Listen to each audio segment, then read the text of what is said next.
Hey friends, I have your market update for you for the 5 cities of Temecula, Murrieta, Menifee, Lake Elsinore, and Wildomar. This week I want to talk to you about being strategic as a buyer and not getting caught up in the craziness and having it catch you off guard.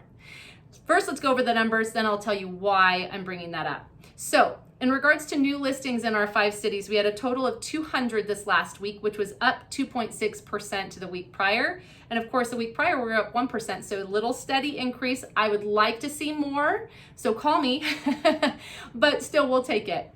In regards to our accepted offers, we had a total of 250, which was actually down 2.8% to the week prior. And the week before that, we were we were up 5.3%. So last week, not so great in regards to the accepted offers. Really would like to see more.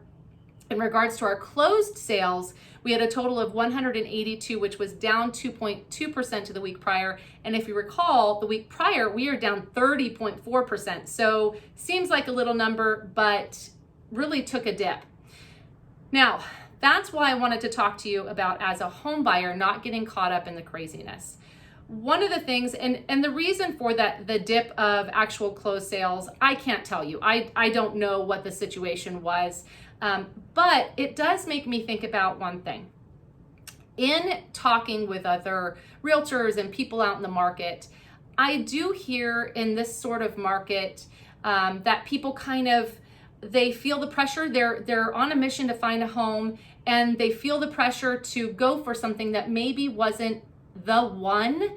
And then they fall out of escrow, or maybe they didn't do their number crunching beforehand, and they open escrow, and then they find out that they're going to be $500 more per month than what their budget was because they didn't know what the property taxes were. I am hearing about escrows falling in and out, in and out, in and out over things that can be avoided. So let's talk about that, my fellow buyers. It is so important to lay your proper foundation. Just like when you build a home, you have to have a good foundation, right? On the rock, not on the sand. Preach. So same thing in regards to real estate. You want to have a good foundation. Anytime that I start working with one of our clients in buying a home, we do a full consultation. We talk about timing, budget, and in addition, what those non-negotiables are, what the would likes are, to have a good understanding of what you want. It's important to slow down before you speed up. It is inevitable. You're going to be in a multiple offer situation. You do not have to be scared of it. And yes, you might have to write a few offers and have a few rejections before you get the one. I personally am a firm believer that you will end up in the home that you're supposed to be in. However, don't get caught up in the craziness, okay?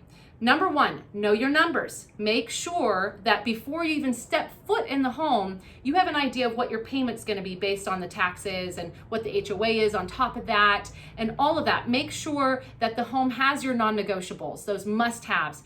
I wouldn't even step into a home if it's something that is on your non-negotiable list that home doesn't have, unless you're willing to compromise on that area.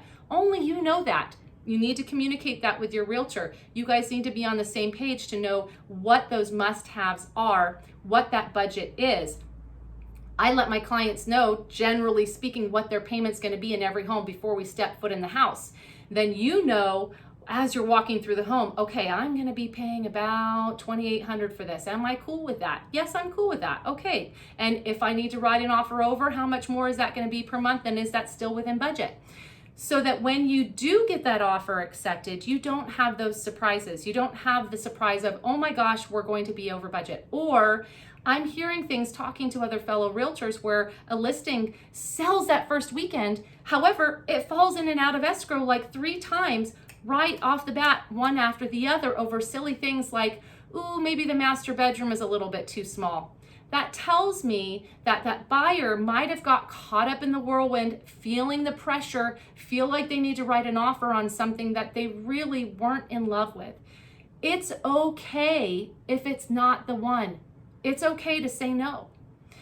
Before you write that offer, make sure you've done your research. Make sure that it hits those targets. Make sure that it's within budget and that qualification is solid. And make sure you know what you're walking into, because it's your home. It's not the realtor's home. it's not going to be the seller's home anymore. They're selling it to you. So you want to make sure that that is home and it makes sense.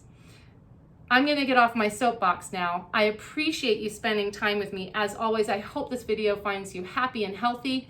And as always, if you have any needs, we're here ready to serve you safely. Take care, and I'll see you next week.